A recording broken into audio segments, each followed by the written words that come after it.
Buni bir misol bilan tushuntiramiz. Musulmon banda haqiqiy al-Malik, podshoh Allohga yuzlanishi kerak.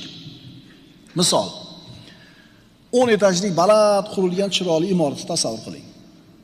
Bitta katta kompaniyani ofisi. 10 etajda ishlayotgan 200 tami, 300 tami odam bitta kompaniyani ofisida ishchilari. Uning ichida qorovuli bor, oshpazi bor, farroshi bor. Bu ishxonada demak o'sha yuzlagan odamlar bor. Buxgalteri bor, nachalnigi bor, shoferi bor. Hammasi bilan muomala qilishingiz mumkin. Va hammasi u bilan chiroyli muomala qilishingizni xohlaydi. Sizga o'xshab. Va hammasini ko'nglini ovlashingiz kerak. Bu qiyin. Odamlarda tabiati har xil bo'lgandan keyin ular bilan muomala qilishlik shunga yarasha. Lekin shu ishxonada bitta odam bor, shu imoratda o'tirgan bitta odam bor. Agar u bilan munosabatingiz zo'r bo'lsa, qolganlar bilan bo'layotgan munosabatingizning ahamiyati yo'q. U bitta odam kim? Direktor. Agar direktor bilan muomalangiz zo'r bo'lsa, qolganlar bilan ishing bo'lmaydi.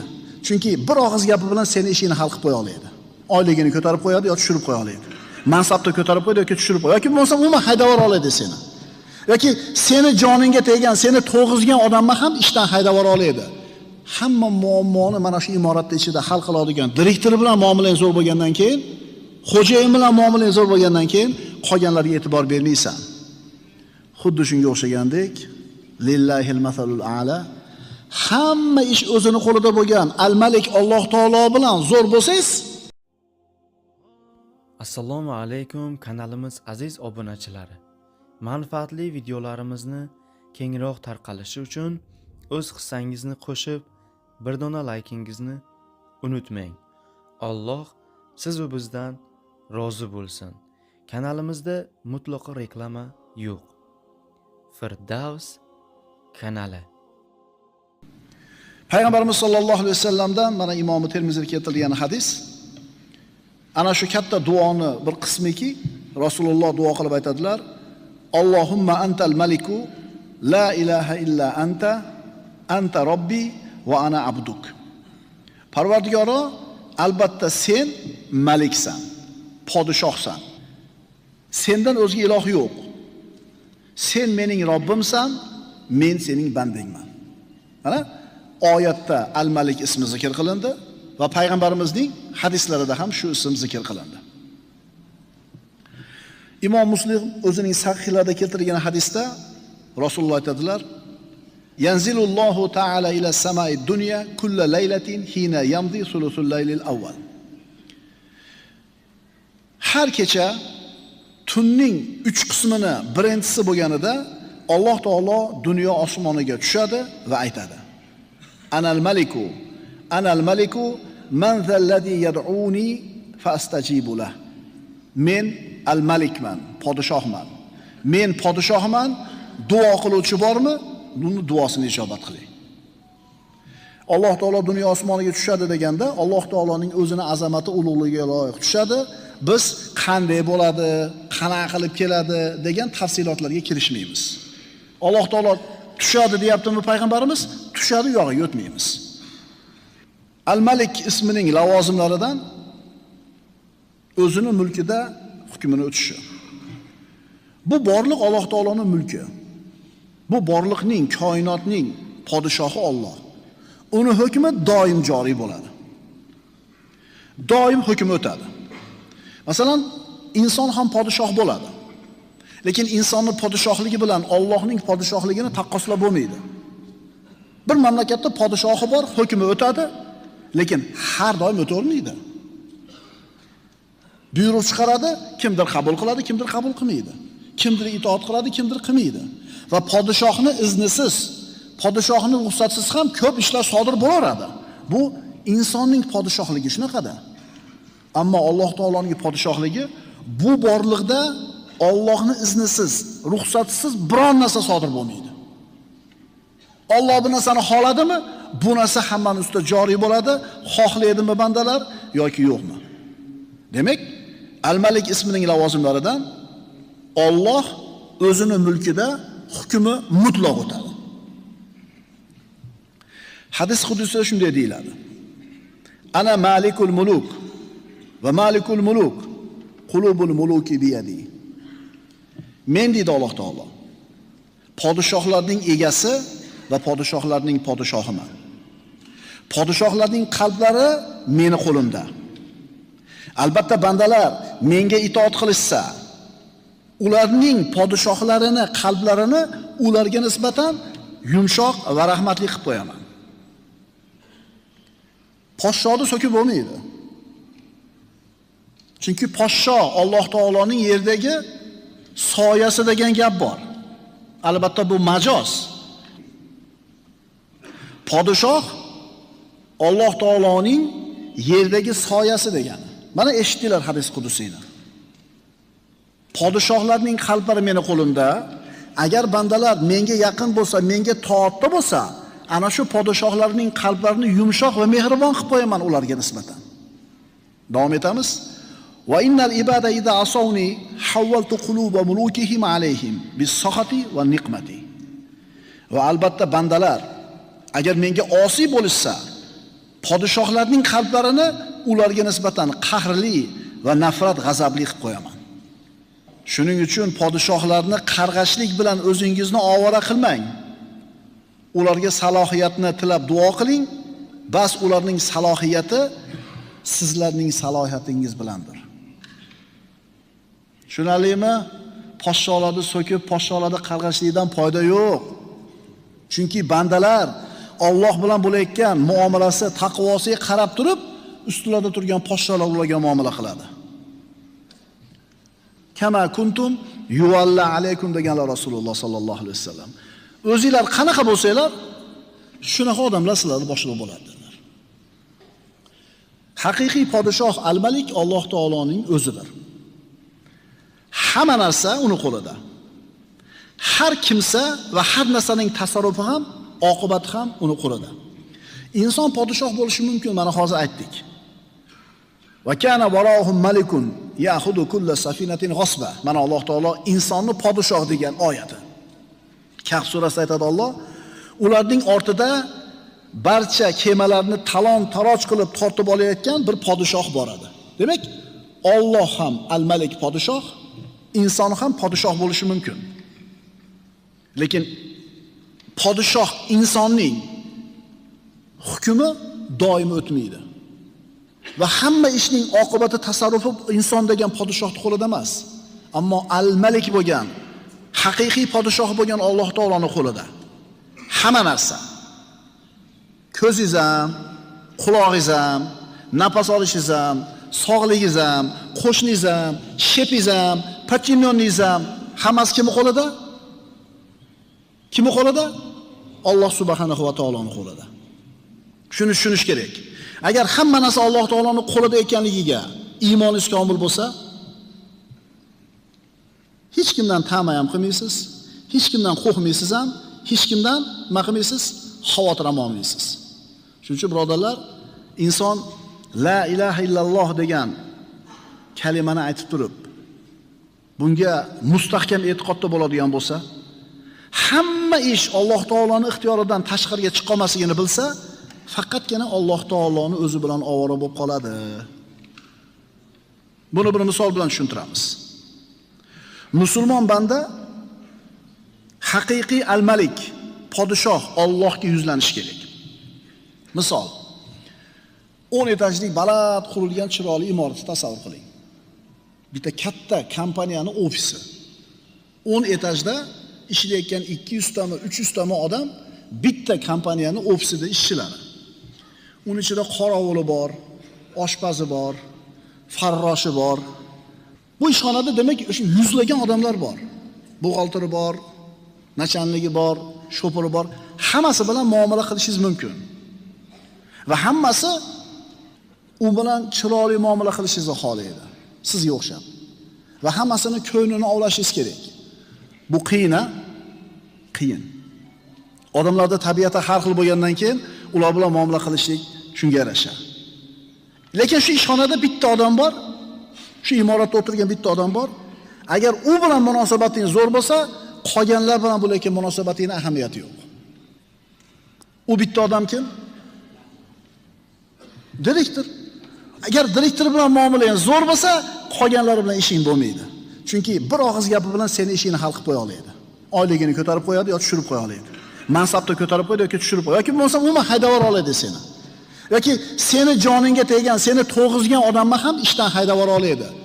Hamma muammoni mana shu imoratda ichida hal qiladigan direktor bilan muomalang zo'r bo'lgandan keyin, xo'jayin bilan muomalang zo'r bo'lgandan keyin qolganlarga e'tibor bermaysan.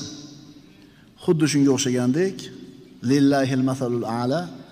Hamma ish o'zini qo'lida bo'lgan al-Malik Alloh taolo bilan zo'r bo'lsangiz, hayotdagi boshqa muammolarni unutib qo'ysangiz bo'laveradi. Chunki hamma ish kimning qo'lida? Allohning qo'lida. Shuning uchun birodarlar, Alloh bilan zo'r bo'laveraylik. Ob-havoda ham, narx-navoda ham, kursda ham, bu siyosatda ham ahamiyati yo'q. Alloh bilan zo'r bo'laylik. Oyatni qarang go'zalligini. Osmonlar va yer Allohnikidir. Osmonlar va yer Allohnikidir va hamma ishlar Allohning o'ziga qaytariladi. Hamma ish Allohning qo'lida. Sog'liging ham, puling ham, tinchliging ham, uying ham. Hammasi Allohning qo'lida. Shuning uchun va'buduhu va tawakkal alayh. Allohga ibodat qil va unga suyan. E'tibor bersiz, ibodat qil va tavakkal qil degan so'zni, buyruqni hamma ish meni qo'limda degandan keyin aytayapti. Ya'ni seni qalbingni xotirjam qilib qo'yapti. Banda, hammasi meni qo'limda. Sen ibodat qilib tavakkal qil. Alloh aytgandaqa yasha, shariat ramkasida yur. Allohga suyan, bu yog'i menga tashab qo'y deyapti. Ma'qulmi? Shuning uchun inson hamma g'amlarini bitta g'amga almashtirib olsa, qolgan g'amlari hal bo'ladi. Inson yuzlarini rozi qilish uchun yuradi ko'chada. Ya'ni odamlarni yuzlarini rozi qilib, ularni xursand qilish uchun, rozi qilish uchun yuradi. Bunaqa 100 dan 1000 ta. Bitta yuzni rozilik uchun ishla, qolgan yuzlarni o'zi rozi qilib qo'yadi. Tushunarlimi? O'sha uchun har safar aytamiz, mana ikkita narsa tuzalsin. Nima edi bu? O'lchov, tushuncha, hayot haqidagi tasavvur tuzalsin. O'ylamanglar, bir chamadon dollar topsam hayotim zo'r bo'lib ketadi deb.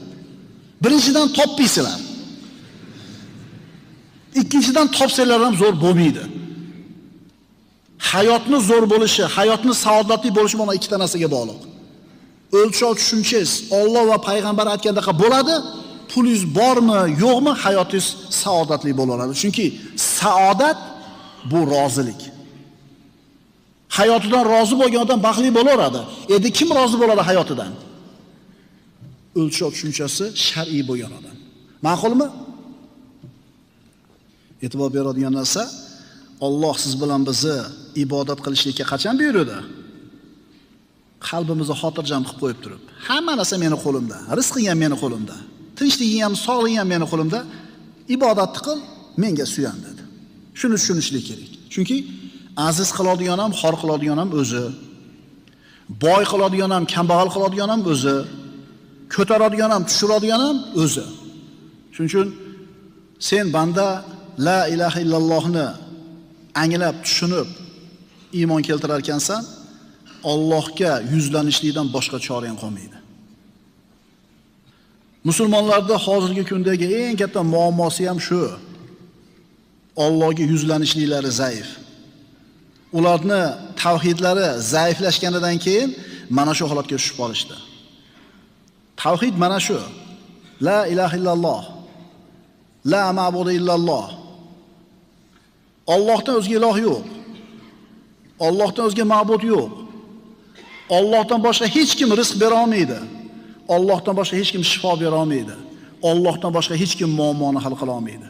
Mana shu e'tiqodimiz zaiflashib ketgandan keyin, birodarlar, hozirgi holatga tushib qoldik. Birov bir narsa va'da qilsa xursand bo'lib ketamiz. Birov ozgina qo'rqsa qo'rqib ketamiz. Mutloq al-Malik, podshoh Alloh taoloning yolg'iz o'zi. Hamma narsani tasarrufi uning qo'lida, hamma narsa uning qo'lida va hamma narsaning oqibati ham uning qo'lida. Bu nima degani? Odam bolasi ham bir narsaga ega bo'lishi mumkin, lekin foydalana olmasligi mumkin. Qanday qilib? O'ziniki bo'lsa foydalana olmaydimi? Foydalana olmaydi. Masalan, muzlatib qo'yilgan bankdagi pulingiz. Sizning mulkingiz, lekin foydalana olmayapsiz. Bo'lar ekanmi? Yoki foydalanyapsiz, ammo sizning mulkingiz emas. Nima u? Nima u? Ijarasini to'lamasdan turgan kvartirangiz.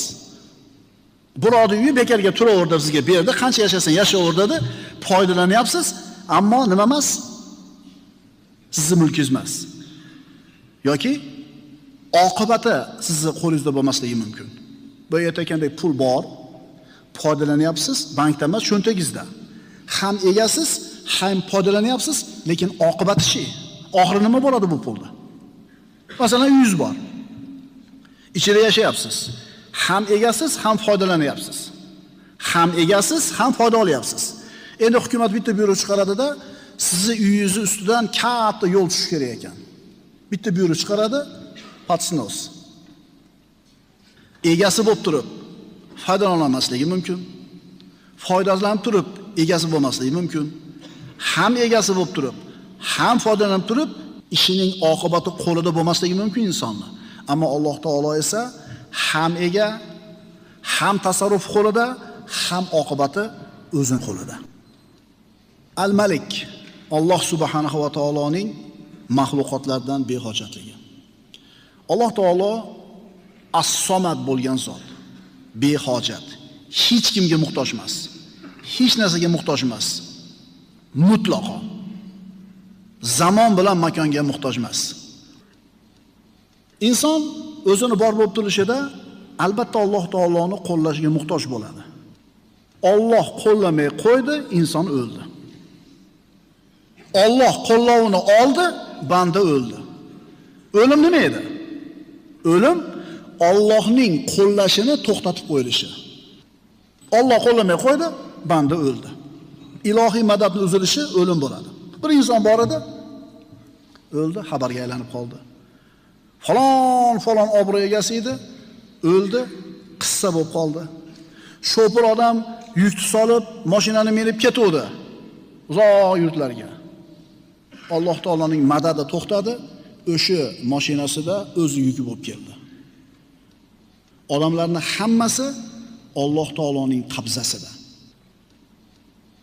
Odamlar Alloh taoloning hukmiga majburan, qahron bo'ysundirilgan.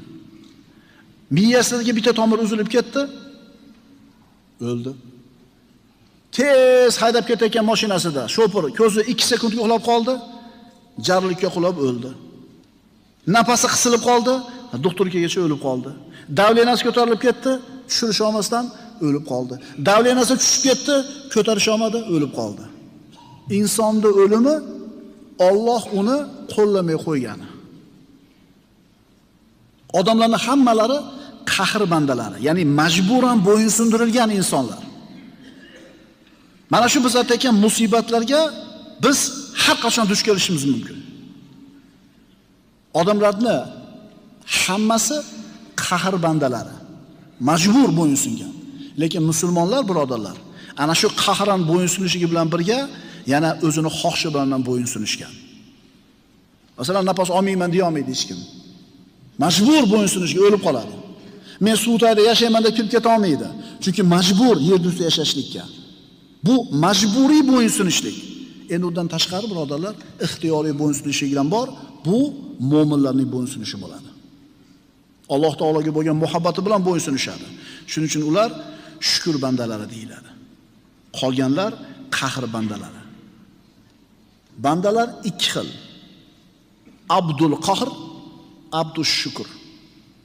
Shukr bandalari mo'minlar, qahr bandalari bu mo'minlardan boshqalar. Xohlasa ham, xohlamasa ham bo'ysunadi. Shukr bandasi bor, qahr bandasi bor. Qahr bandasi Alloh taoloning hukmiga qahran, majburan bo'ysunganlar. Endi shukr bandalari Alloh taoloning hukmlariga o'zlarining ixtiyori bilan, xohishi va muhabbati bilan bo'ysunganlar. Qahr bandalari qanaqa bo'ladi? Alloh taolo ularga nafas olasan deb qahr qildi, nafas oladi. qorning ochadi, ovqat yeysan deb hukm qildi, qahran bo'yinsungan. U suv tagiga kirib ketib yashayman deya olmaydi, o'lib qoladi. Majburiy tomondan bo'yinsungan bandalar qahr bandalari. Ya'ni hamma qahr bandasi.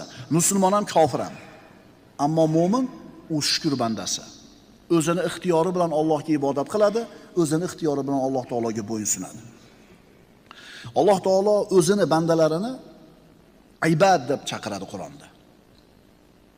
Qahr bilan bo'ysungan bandalarni abid deb chaqiradi. Astagfirullah. Va ibadur rohmanillazina yamshuna alal ardi hauna. Rahmonning suyukli bandalari ibad yerda tavozu bilan yuradi. Mo'min bandalarni Alloh ibad degan. Ammo umuman bandalarga xitob qilganda abid degan, qullar degan. Alloh taolo mana shu o'zining ibad suyukli bandalar bilan birga va huwa ma'akum aynama kuntum. Sizlar qayerda bo'lsanglar ham u sizlar bilan birgadir. Bu umumiy birgalik Alloh taolo o'zining ilmi bilan birga. Al-Malik ismining ma'nolaridan. Al-Malik. Alloh taolo hamma narsadan behojat. Hech kim va hech narsaga muhtoj emas. Ammo hamma har narsada Alloh taologa muhtoj. Astagfirullah. Qul illahumma malikal mulki tu'til mulka man tasha va tanzi'ul mulka mimman tasha va tu'izzu man tasha va tudillu man tasha biyadikal khayr. Ayting, ey mulki davlat egasi bo'lgan Allohim, sen xohlagan bandangga mulkni ato qilasan, xohlagan bandangdan mulkni tortib olasan, istagan kishingni aziz qilasan, istagan kishingni xor qilasan. Hamma yaxshilik, bor yaxshilik seni qo'lingda. Albatta sen har narsaga qodirsan. Aziz qiladigan Alloh, xor qiladigan Alloh. Boy qiladigan ham o'zi, kambag'al qiladigan ham o'zi. Mana shu oyatda biyadikal xoyr, yaxshilik seni qo'lingda deyildi. Yomonlik seni qo'lingda deyilmadi. Chunki birodarlar, Alloh taolo bandaga taqdir qilgan ishda yomonlik bo'lmaydi. Alloh taolo bandaga yomonlikni taqdir qilmaydi. Banda o'zini fe'li atvori bilan yurishtirishi bilan yomonlikni so'rab oladi. Mana mutloq yomonlik degan so'z bor. Bir yomonlikki hamma tomoni yomonlik. Bironta yaxshiligi yo'q. Mutloq yomonlik bo'lmaydi borliqda. Yomonlik nisbiy bo'ladi. Va mana shu nisbiy yomonlik mutloq yaxshilikni xizmatida bo'ladi. Alloh taoloning qo'lida yaxshilik. Alloh taolo yaxshilikni ato qiladi. Boylikni ato qilishi yaxshilik. Endi boyligini olib qo'ydi Alloh taolo. Shu ham banda uchun yaxshilik. Qaytaramiz. Alloh taolo bir bandaga dunyoni, boyligini bersa bu yaxshilik. Endi olib qo'ysa-chi? O'zini xohishi bilan. Bu ham yaxshilik. Insonni aziz bo'lishi yaxshilik. Gohida xor bo'lishiga ham yaxshilik bo'ladi. Qana qilib yaxshilik bo'ladi. Mana Alloh bir bandani xor qildi, mansabidan olib qo'ydi, boyligini olib qo'ydi, sog'ligini olib qo'ydi. Yomonlik. Bu yomonlik mutloqmi? Yo'q, nisbiy. Bu siz aytayotgan yomonligini bir tomonni yomonligi bo'lsa, boshqa bir qancha tomoni yaxshiligi bo'ladi.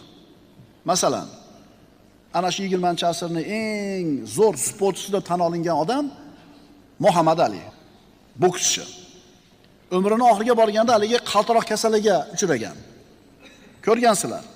Shu odam aytadi: "Hayotda menga yo'liqqan eng yaxshi narsa mana shu kasallik, mana shu dard bo'ldi" deydi.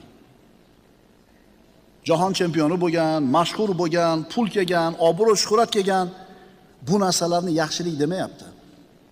Menga hayotda duch kelgan eng katta yaxshilik mana shu kasallik bo'ldi deydi. Nima uchun?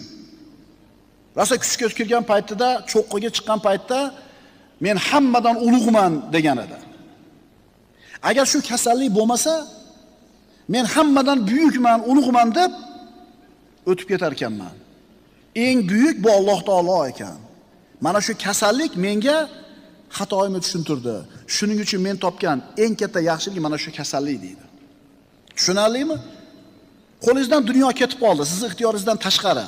Siz bir ayb ish qilganingiz yo'q, noto'g'ri bir ishga kirishganingiz yo'q. Yo'q bo'lib qoldi xullas. Kelayotgan yukingiz cho'kib ketdi dengizga. Kelayotgan molingizga o't ketib yo'q bo'lib ketdi. Sizni ixtiyoringizdan tashqari, sizni aralashuvingizsiz yo'q bo'lib ketdi. Alloh tomonidan taqdir qilindi shu narsa. Shu narsa sizga yaxshilik. Shuni tushuning. Ishingiz yurishmayapti. Yomonlik bu. Harakatni qilyapsiz, sababni qilyapsiz, ihsonni qilyapsiz, namozni o'qiyapsiz, duoda olyapsiz, ish yurishmayapti. Yomonlikmi bu? Bir qaraganda yomonlik, lekin bir tomoni yomonlik-da. Bir qancha yaxshiliklar bo'lishi mumkin buning orqasida, birodarlar. Shuning uchun biyadikal xoyr, yaxshilik faqat seni qo'lingda. Biyadika shar, yomonlik seni qo'lingda deyilmaydi. Shuning uchun Alloh taoloni sifatlaridan, ismlaridan dor, zarar beruvchi. Zarar beruvchi. Lekin Alloh taoloni zarar beruvchi deb bo'lmaydi. Yolg'iz o'zini aytib bo'lmaydi bu ismda. Yonboshiga dorun nofi deyiladi. Alloh taolo zarar beruvchi va foyda beruvchi. Birga aytish kerak. Alloh taoloning ismlaridan al-mudil, xor qiluvchi. Shu ismni o'zini yolg'iz aytib bo'lmaydi. Balki nima deyiladi? Allohu mudillun muizzun deyilish kerak. Qo'shib aytilish kerak. Alloh xor qiluvchi va aziz qiluvchi. Zarar beruvchi, foyda beruvchi, xor qiluvchi, aziz qiluvchi. Yaxshilik kimning qo'lida ekan? Alloh taoloning qo'lida ekan. Asarlarda keltiriladi: Inna hadahi dunya darul iltiva la darul istiva. Albatta bu dunyo tekislik emas, egrilik dunyosi. Ya'ni bu dunyo hech kimga doim tekis bo'lavermaydi. Bir tekis bo'ladi, bir qiyshayadi, bir chuqur bo'ladi, bir tekis bo'ladi. Alloh taolo shunday bo'lishini xohladi. Albatta bunda hikmat bor. Va daru tarahin va la daru farahin. Dunyo bilgan kimsa uchun qayg'u hovlisi, xursandchilik hovlisi emas.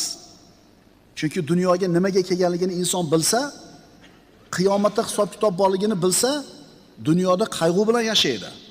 Imtihondan o'ta olarmikinman? Qilayotgan amallarim to'g'ri bo'larmikin? Chunki o'lim, birodarlar, hamma narsani ketkizadi. Boylikni ketkizadi, mansabni ketkizadi, chiroyni ketkizadi. Kim buni anglagan bo'lsa, kengchiligi uchun xursand bo'lmaydi, shiddati uchun mahzun bo'lmaydi. Ogoh bo'linglar, albatta Alloh dunyoni imtihon hovlisi qilib yaratgan. Oxiratni esa mukofot hovlisi qildi. Dunyo balolarini oxiratning atolariga sabab qildi. Oxirat atolarini dunyo balolariga evaz qildi. Bas ato qilish uchun avval olib qo'yadi, mukofotlash uchun avval balolaydi. Dunyoda chekayotgan mashaqqat, mehnatlarning mukofoti bor. Dunyoda berayotgan xayr ehsoningiz, qilayotgan ibodatingizning mukofoti bor.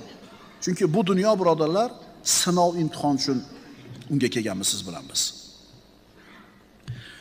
Gohida ato qilgani aslida man qilib qo'ygani bo'ladi. Berdi, o'zi aslida olib qo'ygani bo'ladi bu. Ba'zida bermagani, man qilgani, bergani bo'lib qoladi. Qanaqa qilib? Masalan, Musa alayhissalom qissasini qarang. Musa alayhissalom qissasini qarang. Kemani teshib qo'ydi. Haligi bir yosh bolani o'ldirib qo'ydi. Kemasi teshildi, mahrum bo'ldi, unga yomonlik yetdi. Bir qaraganda, boyaga o'lgan bolaning ota-onasi bolasidan mahrum bo'ldi, yomonligi oldi, olib qo'ydi. Lekin hikmatini keyin aytdi Xizr alayhissalom Musa alayhissalomga. Nimaga bunday qildi? Bu kema o narigi sohilga yetib borganida, shu sohilning podshohi kemalarni hammasini nima qilib qo'yatdi, tortib hibs qilib qo'yatdi. Endi bu kema teshik kema bo'lib boruvdi. U musodara qiladiganlar keltirib teshik kema ekan deb qoldirib qo'ydi. Ana teshildi, yomon bo'ldi, zarar bo'ldi dedi, man qildi Alloh dedi. Oxiri nima bo'ldi? Foyda bo'ldimi? Haligi bolani nimaga o'ldirgan edi? Keyin Musa alayhisalomga aytdi Xizr alayhisalom. Bu bola katta bo'lganda kufr ma'siyatga kirib ketar edi, ota-onasini ham kofir bo'lib ketishiga sabab bo'lardi. O'shuning uchun o'lgani ota-ona uchun yaxshilik bo'ldi. Alloh undan ko'ra solihroq farzand bu ota-onaga berdi. Shuning uchun birodar, ba'zida bergani, olib qo'ygani, ba'zida olib qo'ygani, bergani bo'lib qolar ekan. Firavn dunyoning eng katta podshohlaridan bo'lgan. Unga berilgan mulk haqiqiy ato bo'ldimi? Unga bergani, olib qo'ygani bo'lmadimi? Dunyo qo'liga keldi, kofir bo'ldi. Demak, u dunyoda olishligi o'zi asli yutish emas, nima bo'ldi? Yutkizish bo'ldi. Agar banda Robbisini tanisa, dinidan, shariatdan xabardor bo'ladigan bo'lsa, mo'min bo'ladigan bo'lsa, uni ustiga kelayotgan musibatlar yomonlik emas, aslida foyda ekanligini tushunib yetadi. So'radingiz, bermadi. Qiyomatga borganda nima uchun bermaganligini, hikmatini Alloh bildirganida sizga, yaxshi ham bermagan ekan, manaqa bo'lib ketardim ekan degan narsani tushunganingizda qalbingiz shukurdan erib ketadi. Demak, ba'zida bergani man qilgani bo'lib qolar ekan, man qilgani asli nima bo'lar ekan? Ato qilgani bo'lar ekan. Mana ko'ringda, mo'min odamning ustiga kelayotgan musibatlar uni gunohlardan tozalaydi. Agar xatolar ko'payib ketgan bo'lsa. Agar unaqa xatolar ko'p bo'lmasdan to'g'ri taqvoda yurgan bo'lsa ham musibat kelgan bo'lsa-chi, unda Alloh uni darajasini ko'taryapti ekan. Ikkala holatda ham musulmon yutyaptimi? Ikkala holatda ham musulmon yutyaptimi? Gunohingiz ko'payib ketgan bo'lsa, bu kelgan musibat gunohingizni yuvayapti. Agar hamma yo'g'ingiz yaxshi bo'lib turib ham musibat kelgan bo'lsa, darajangizni ko'taryapti. Bu kimga berilgan faqat? Avvalgi darslarimizda aytganmiz. Tuxumdek keladigan ko'mir necha pul bo'ladi? 100 gram bo'lsin, 5 so'm bo'ladi. Tuxumdek keladigan ko'mir 5 so'm bo'ladi. Endi tuxumdek keladigan brilliantchi. O'sha turibdi, To'pqopga borsanglar turibdi. Tuxumdek keladigan almas brilliant 150 million dollar oladi. Lekin ikkalasi ham ko'mir asli. Boyagi biz aytayotgan tuxumdek ko'mir yerni bir yuzlagan metr pastida turib, uzoq yillar bosim, siqu, mashaqqat ostida turar ekanda, ko'mir brilliantga aylanib ketadi. Demak, mo'min ustiga kelayotgan sinovlar, mashaqqatlar uni ko'mirlikdan brilliantlikka olib chiqadi. Agar mo'min bo'lsa, rozi bo'lsa, shukr keltirsa. Alloh taolo mo'min bandasiga taqdiriga yozgan yomonlik o'zi asli yaxshilik bo'ladi. Agar buni tushunib yetsa. Inson ma'siyatga botib turgan bo'lsa ham, ishlari zo'r bo'layotgan bo'lsa, ustiga bironta bir yoqmaydigan ish kelmayotgan bo'lsa, bu xatarli holat, bu yomonlikning alomati. Alloh seni o'zingning holingga tashab qo'yibdi, birodar. Chunki Alloh mo'min bandasini yaxshi ko'radi. Undan xatolar ko'payib ketsa, gunohlar bir ko'payib ketsa, tavba qilmasa, haqqa qaytmasa, bitta musibatni beradi-da, shu bilan o'ziga qaytarib qo'yadi. Gunohlarni yuvib tashlaydi. Ammo qilgan xatolaring uchun sinovlar, qiyinchiliklar kelayotgan bo'lsa, bu Alloh seni esdan chiqarib qo'ymaganligini belgisi. Yetishmovchiliging bor, qarzing bor, kasaling bor. Demak, Alloh deyishlikka sabab ham bor-da. To'g'rimi? Inson qachon Alloh deydi? O'sha bir muammoga kirsa-da. Endi muammoga kirmasa-chi? Sa'd ibn Abi Waqqas roziyallohu anhudan u kishi aytadi: "Ya Rasululloh, ayyun nasi ashaddul bala'an?" Ya Rasululloh, qaysi odamlar shiddatli sinovlarga duch bo'ladilar? Qanaqa odamlarga qattiq sinov keladi? Qala Rasululloh sallallohu alayhi vasallam: "Al-anbiya'u thumma al-amsalu fal-amsalu." Odamlarning eng shiddatli sinovga duchor bo'ladiganlari payg'ambarlar, anbiyolar. So'ngra shunga o'xshab ketaveradi. Kishi dindorligi hajmiga qarab sinaladi. Agar dinida salobatli bo'lsa, unga sinov ham ziyoda bo'ladi. Agar uning dinida yengillik bo'lsa, salobati bo'lmasa, dindorligi hajmiga qarab sinaladi. Ustida bironta ham xato qolmaydigan holatga yetgunicha bandaning boshiga balolar kelaveradi, dedilar Rasululloh sallallohu alayhi vasallam. Shuning uchun ustimizga kelayotgan sinovlarga qarab turib, o'zimizni qanaqa odam ekanligimizni, taqvoda, iymonda qaysi darajada ekanligimizni bilsak bo'ladi.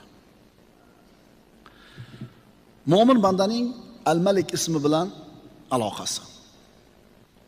Banda uchun haqiqiy podshohlik, egalik shahvat o'rnida o'zini tuta olishi, o'ziga ega bo'la olishi, o'zini tiya olishi. Inson qachon o'ziga podshoh bo'ladi? Mana shunday bir holatlarda o'zini jilovlay olgan odam. Alloh azza va jalla Yusuf alayhisalomga mulk ato qildi. Bu qanaqa mulk edi? Bu qanaqa podshohlik edi? Mulk deganda bizda odamlar shu podshohlik va mansabdorligini tushunadi, egalikni. Masalan, davlat prezidenti. Bu mulk, podshohlik, egalik. Ministr. Bunaqalar ko'p bo'lgan tarixda.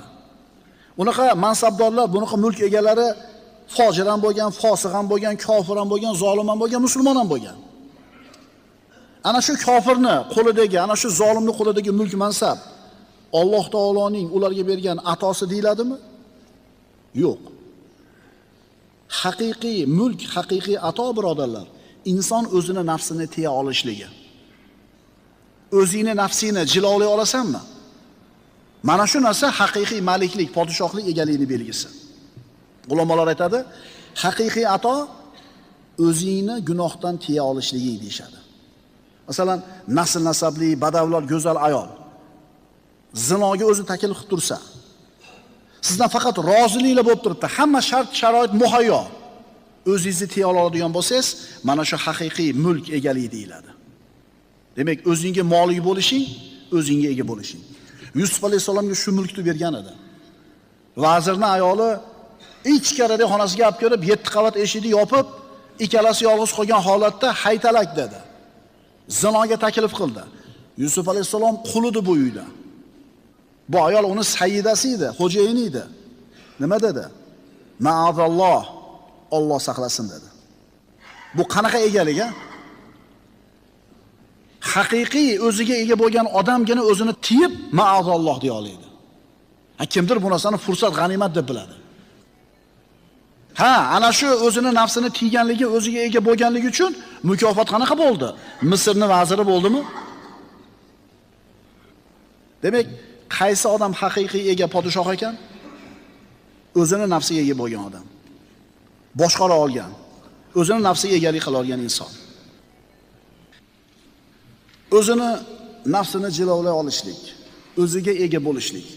Birodarlar, salbchilar Quddusni egallashganida 10 minglagan odamlarni, tinch aholini qonini oqizishdi.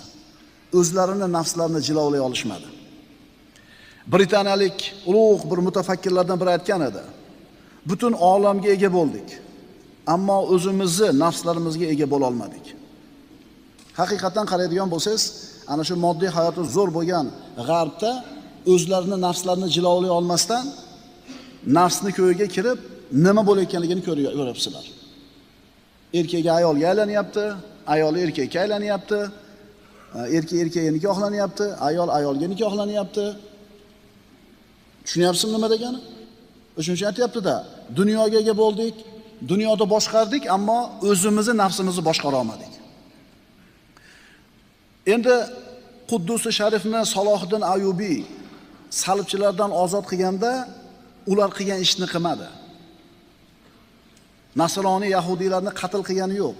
Ularga omonlik berdi. Albatta bu holat musulmon odam o'zining nafsiga ega ekanligi, nafs xohish isteklarini jilovlab olganligini dalili. Salibchilar minglagan odamlarni qonini oqizdi, tinch aholi, yahudiyni ham o'ldirishdi, musulmonni ham o'ldirishdi. Ammo musulmonlar egallaganida ular qilgan bu ishni qilmadi, chunki ular o'zlarining nafslariga ega insonlar edi.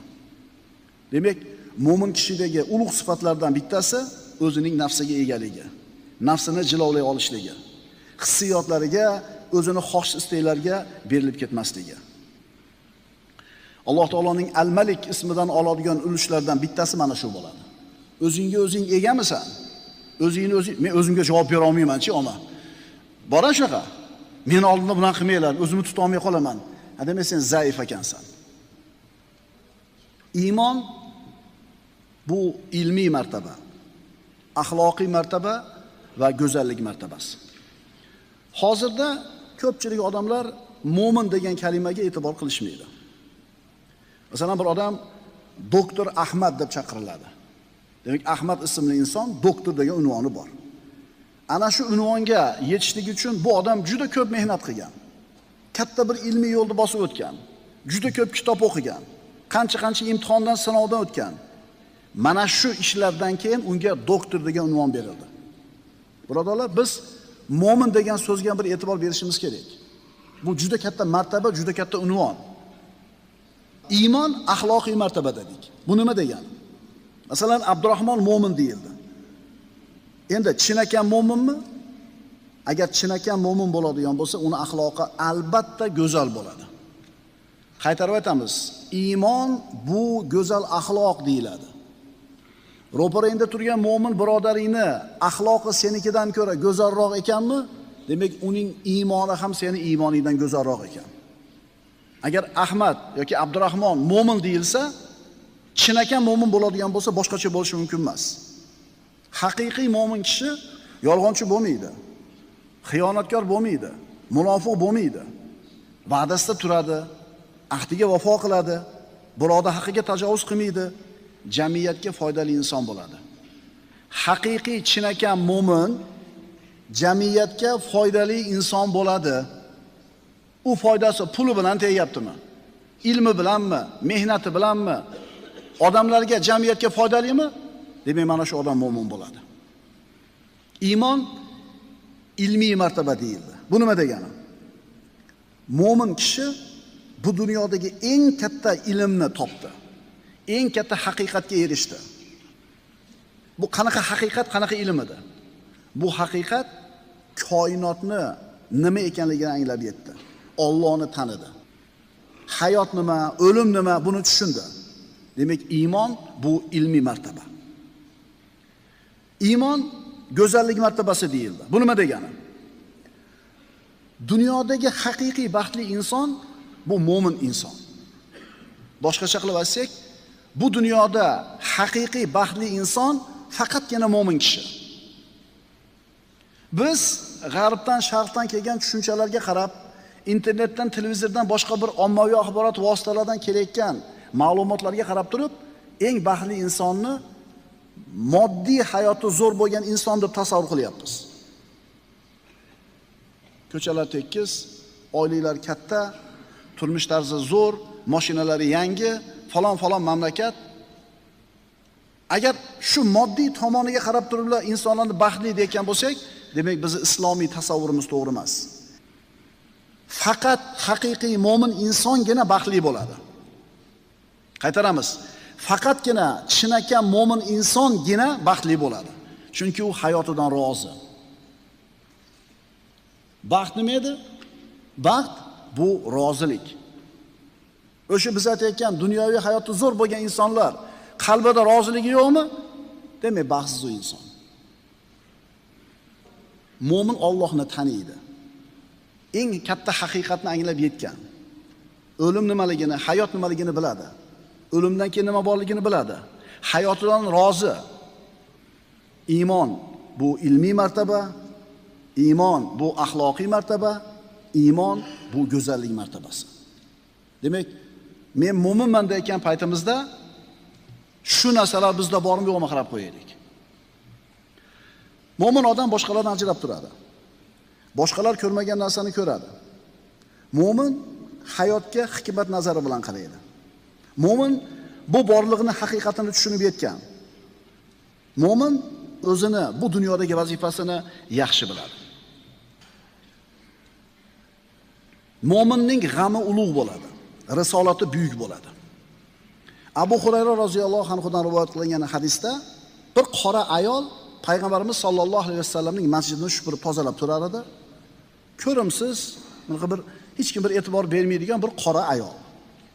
Birdaniga yo'q bo'lib qoldi haligi ayol. Rasululloh sollallohu alayhi vasallam sahobalardan u ayol haqida so'raganlarida aytishdiki, vafot etdi tunda, olib borib dafn qilib qo'ydik. Nabiy sollallohu alayhi vasallam afala kuntum adantumuni, ha meni chaqirmabsizlar-da dedilar. Endi sahobalar bu ko'rimsiz bo'lgan, oddiy bo'lgan bu qora ayolni janozasiga payg'ambarimizni bezovta qilishni xohlashmadi. Mana shu ishni mayda sanashdi. Payg'ambarimiz bu narsani eshitib turib, dulluni ala qabriha. Qabriga meni olib boringlar dedilar. Olib borishdi, Nabiy sollallohu alayhi vasallam janoza o'qidilar. Ko'ring, musulmonlar bu narsani yengil qarashdi. Unaqa arzimagan narsa deyishdi, lekin Nabiy sollallohu alayhi vasallam bu ishni ulug' ish ekanligini siz bilan bizga ta'limini beryaptilar. Masjidni supurishlik Hech kimni ko'ziga ko'rinmaydigan, e'tiborga ilinmaydigan ish. Lekin mo'min odam buni ulug' ish ekanligini ko'radi. O'zini shahvati uchun, havoi nafsi uchun yashayotgan inson faqir, kambag'al, zaif, muhtojlarni ko'rmaydi. Ularga e'tibor qilmaydi. Bunaqa insonlar Allohdan uzoq insonlar deyiladi. Mo'min bunaqa bo'lmaydi. Aytdik hozir. Mo'min boshqalar ko'rmagan narsani ko'radi. Chuqur fahmi bor, kuchli idroki bor, ulkan qalbi bor. Bunaqa qalb egasi kibr qilmaydi. Aytgan so'zlari qalbdan bo'ladi. Bunaqa musulmon odamning holati dunyodagi eng katta mushkulalardan ko'ra kattaroq bo'ladi. Ya'ni bunaqa e'tiqodlik, bunaqa tasavvurlik mo'minning ko'zida dunyoning eng katta muammolari ham arzimagan narsa bo'lib ko'rinadi. Masalan, yurib ketyapti, mashinangizni bir diskasi qiyshayib ketdi, chuqurga tushib. yoki bir akalim chizib qo'yib ketdi. Siqilib, bo'g'ilib tutqalog'imiz tutib qo'ygan. Endichi ha bo'pti deb qo'yapsizmi? Demak, yuksaldingiz. Yutkizib qo'ydingiz bugun xullas. Bugun 1 soat futbolni bir marta ham yutmadingiz. Nima qilasiz? Sheriklar bilan urushib o'ynaysiz. Demak, ancha pasakansiz siz. Ha, bir kattaroq bir molini bir qismidan ajralib qoldi, konfiskatsiya bo'ldi, dengizga cho'kib ketdi, infarkt bo'lib qoladi, insult bo'lib qoladi. Vaholanki yana u boyligini yarmi turibdi. Ha, domla 500 ming chakana pulmi? Qazakan pul emas. Boshing omonmi? Aql hushing joyida turibdimi? Tikka turib yuribsanmi? Yeganing kirib chiqib turibdimi? Ha, Alloh beruvdi. Alloh oldi. Berganda sinagan edi. Berib sinaganda yaxshi o'tdi imtihondan. Endi olib sinaganda-chi? Tushunarli birodarlar? Haqiqiy mo'min ko'zida bu dunyoning katta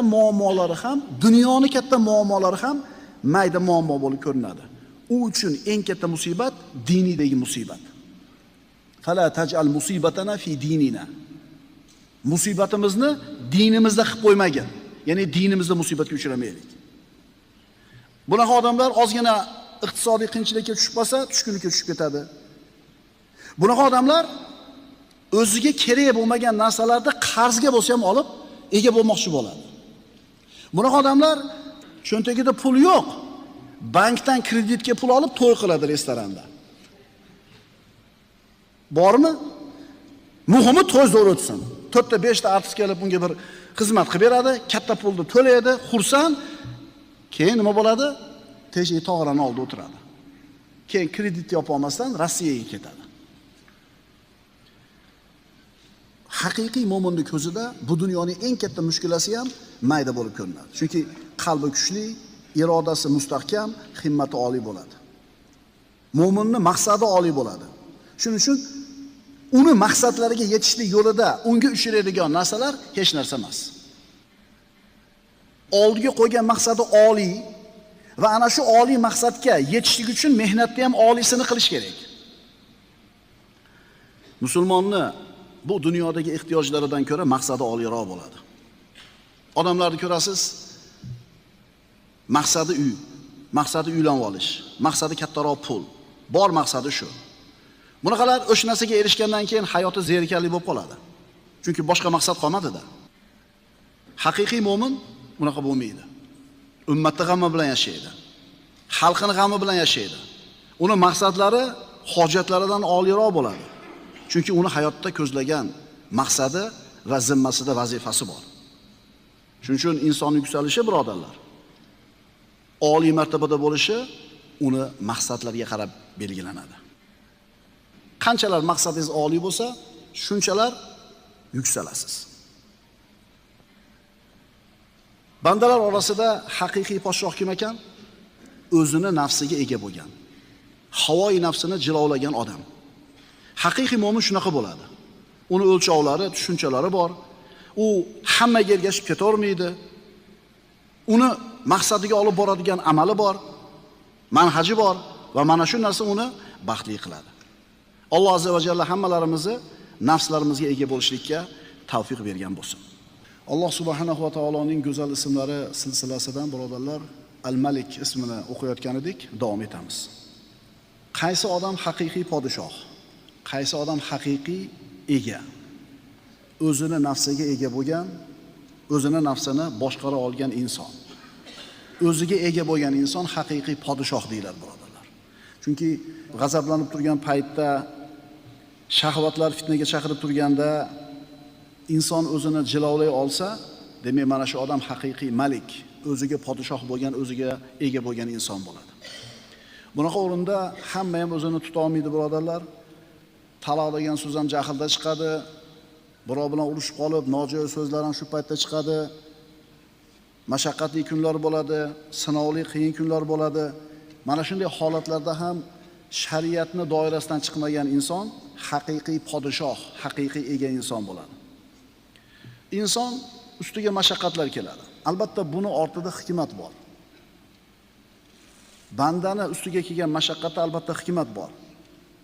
Bu hikmatni nima ekanligini Alloh taoloning o'zi biladi. Mo'min kishining ustiga kelgan mashaqqatli narsa ikkita narsa sababli bo'ladi. Ya'ni ikki xil mashaqqat, ikki xil qiyinchilik bo'ladi. Birinchisi, qilgan gunohlari sababli ustiga musibat keladi. Gunoh ko'payib ketdi, tavba qilmay qo'ydi, bir baloni berdi, bir musibatni, bir kasallikni berdi-da, shu bilan shu gunohlarni Alloh taolo yuvib tashlaydi. Bu birinchi variant. Ikkinchi variant. Hamma yo'g'i tekis, istig'for tavbasi o'rnida, xayr ehsoni o'rnida, gunoh mas'uliyatlaridan qo'lidan kelganicha ehtiyot bo'lyapti, lekin shunda ham bir mashaqqat keldi. Bu nima deyiladi? Birinchi holatda gunohlarning yuvilishi uchun keldi bo'yiga sinov mashaqqatlar. Ikkinchi holatda darajasini ko'tarishligi uchun. Agar inson mana shunday bir qiyinchilikda o'ziga ega bo'lib, sabr qilib, shariatda sobit tura oladigan bo'lsa, Alloh taolo uni yuksaltirish uchun bergan bo'ladi musibatni. O'zini nafsini jilovlay olishlik, o'ziga ega bo'lishlik. Birodarlar, salbchilar Quddusni egallashganida 10 minglagan odamlarni, tinch aholini qonini oqizishdi. O'zlarini nafslarini jilovlay olishmadi. Britaniyalik ulug' bir mutafakkirlardan biri aytgan edi. Butun olamga ega bo'ldik, ammo o'zimizni nafslarimizga ega bo'la olmadik. Ya'ni butun olamni boshqaryapmiz kuchimiz bilan, siyosatimiz bilan, quvvatimiz bilan. Ammo o'zimizni nafsimizni boshqarishlikka quvvatimiz yetmadi. Haqiqatan qaraydigan bo'lsangiz, ana shu moddiy hayot zo'r bo'lgan g'arbda o'zlarini nafslarini jilovlay olmasdan nafsni ko'yiga kirib, nima bo'layotganligini ko'ryapsizlar. Erkak ayolga aylanyapti, ayol erkakka aylanyapti, erkak erkakga nikohlanyapti, ayol ayolga nikohlanyapti. Tushunyapsizmi nima degani? O'shuning uchun aytayapti-da, dunyoga ega bo'ldik, dunyoda boshqardik, ammo o'zimizni nafsimizni boshqara olmadik. Endi Quddus-i Sharifni Salohiddin Ayyubiy salibchilardan ozod qilganda ular qilgan ishni qilmadi. Nasroniy yahudiylarni qatl qilgani yo'q. Ularga omonlik berdi. Albatta bu holat musulmon odam o'zining nafsiga ega ekanligi, nafs xohish isteklarini jilovlab olganligini dalili. Salibchilar minglagan odamlarni qonini oqizdi, tinch aholi, yahudiyni ham o'ldirishdi, musulmonni ham o'ldirishdi. Ammo musulmonlar egallaganida ular qilgan bu ishni qilmadi, chunki ular o'zlarining nafslariga ega insonlar edi. Demak, mo'min kishidagi ulug' sifatlardan bittasi o'zining nafsiga egaligi, nafsini jilovlay olishligi, hissiyotlariga, o'zini xohish isteklariga berilib ketmasligi. Demak, mo'min kishi podshoh ekan. O'zini nafsiga ega ekan. Alloh taoloning Al-Malik ismidan oladigan ulushlardan bittasi mana shu bo'ladi. O'zingga o'zing egamisan? Iymon bu ilmiy martaba, axloqiy martaba va go'zallik martabasi. Hozirda ko'pchilik odamlar mo'min degan kalimaga e'tibor qilishmaydi. Masalan, bir odam doktor Ahmad deb chaqiriladi. Demak, Ahmad ismli inson doktor degan unvoni bor. Ana shu unvonga yetishlik uchun bu odam juda ko'p mehnat qilgan. Katta bir ilmiy yo'lni bosib o'tgan. Juda ko'p kitob o'qigan. Qancha imtihondan, sinovdan o'tgan. Mana shu ishlardan keyin unga doktor degan unvon berildi. Birodarlar, biz mo'min degan so'zga bir e'tibor berishimiz kerak. Bu juda katta martaba, juda katta unvon. Misol uchun aytamiz. Masalan, Abdurahmon mo'min deyildi. Endi chinakam mo'minmi? Agar chinakam mo'min bo'ladigan bo'lsa, uni axloqi albatta go'zal bo'ladi. Qaytarib aytamiz, iymon bu go'zal axloq deyiladi. Ro'parangda turgan mo'min birodaringni axloqi senikidan ko'ra go'zalroq ekanmi? Demak, uning iymoni ham seni iymoningdan go'zalroq ekan. Agar Ahmad yoki Abdurahmon mo'min deyilsa, chinakam mo'min bo'ladigan bo'lsa, boshqacha bo'lishi mumkin emas. Haqiqiy mo'min kishi yolg'onchi bo'lmaydi. Xiyonatkor bo'lmaydi, munofiq bo'lmaydi. Va'dasida turadi, ahdiga vafo qiladi, birodar haqqiga tajovuz qilmaydi, jamiyatga foydali inson bo'ladi. Haqiqiy chinakam mo'min jamiyatga foydali inson bo'ladi. U foydasi puli bilan tegyaptimi? Ilmi bilanmi, mehnati bilanmi? Odamlarga, jamiyatga foydalimi? Demak, mana shu odam mo'min bo'ladi. Iymon ilmiy martaba deyildi. Bu nima degani? Mo'min kishi bu dunyodagi eng katta ilmni topdi. Eng katta haqiqatga erishdi. Bu nima edi? Bu qanaqa haqiqat, qanaqa ilm edi? Bu haqiqat koinotni nima ekanligini anglab yetdi. Allohni tanidi. Hayot nima, o'lim nima, buni tushundi. Demak, iymon bu ilmiy martaba. Iymon go'zallik martabasi deyildi. Bu nima degani? Dunyodagi haqiqiy baxtli inson bu mo'min inson. Boshqacha qilib aytsak, bu dunyoda haqiqiy baxtli inson faqatgina mo'min kishi. Biz g'arbdan, sharqdan kelgan tushunchalarga qarab, internetdan, televizordan, boshqa bir ommaviy axborot vositalaridan kelayotgan ma'lumotlarga qarab turib, eng baxtli insonni moddiy hayoti zo'r bo'lgan inson deb tasavvur qilyapmiz. Ko'chalar tekis, oilalar katta, turmush tarzi zo'r, mashinalari yangi, falon mamlakat. Agar shu moddiy tomoniga qarab turib insonlarni baxtli deyotgan bo'lsak, demak bizning islomiy tasavvurimiz to'g'ri emas. Faqat haqiqiy mo'min insongina baxtli bo'ladi. Qaytaramiz. Faqatgina chinakam mo'min insongina baxtli bo'ladi. Chunki u hayotidan rozi. Baxt nima edi? Baxt bu rozilik. O'sha biz aytayotgan dunyoviy hayotda zo'r bo'lgan insonlar qalbida roziligi yo'qmi? Demak, baxtsiz u inson. Bir og'aynimiz aytgan edi, bir 20 yil burun. O'zi usta edi manaqa, mashina remont qiladigan. O'sha atyorkasini 11 ni olib chiqadi, 4 ta 5 ta mashina keladi, remont qiladi, 5-6 so'm topadi, kirib ketadi. Jamg'armasi yo'q, seyfi yo'q. Yo'q. Kunligini topadi, yashaydi.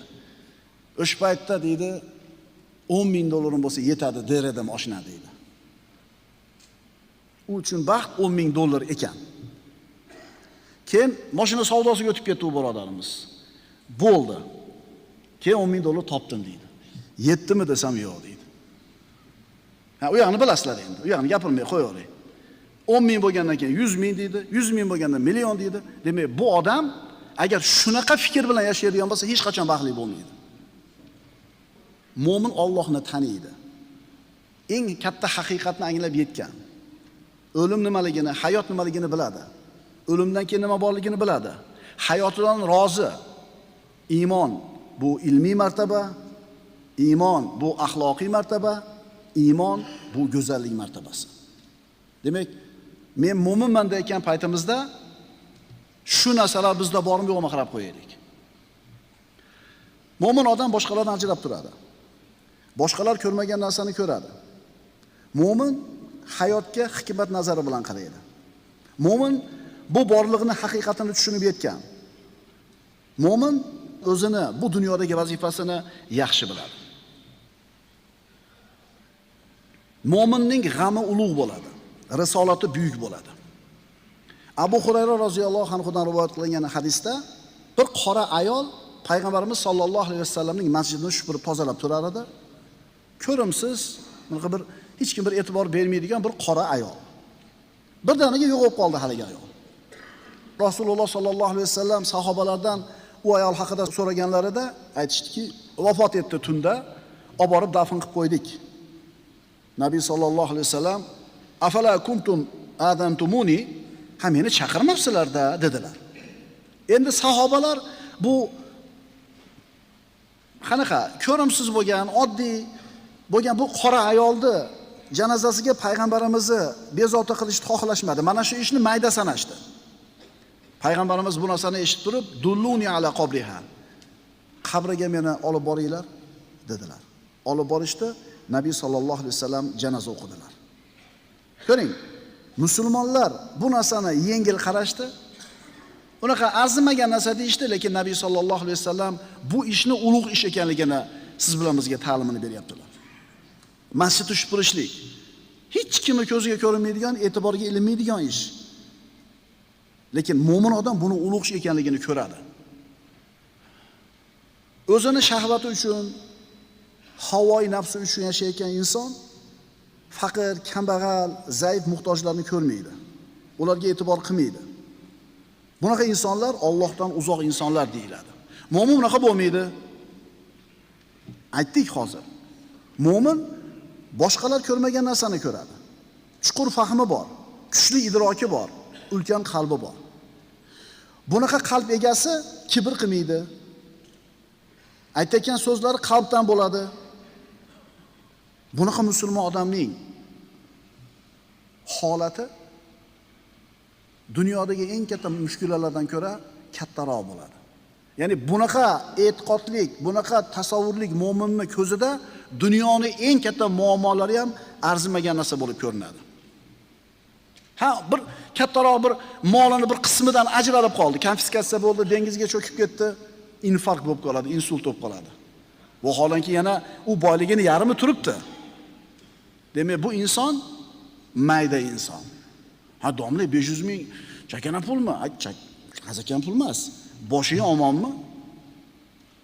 Aql hushing joyida turibdimi? Tikka turib yuribsanmi? Yeganing kirib chiqib turibdimi? Ha, Alloh beruvdi. Alloh oldi. Berganda sinagan edi. Berib sinaganda yaxshi o'tdi imtihondan. Endi olib sinaganda-chi? Tushunarli birodarlar?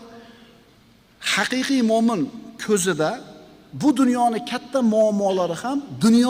muammolari ham mayda muammo bo'lib ko'rinadi. U uchun eng katta musibat dinidagi musibat. Fala taj'al musibatana fi dinina. Musibatimizni dinimizda qilib qo'ymagin. Ya'ni dinimizda musibatga uchramaylik.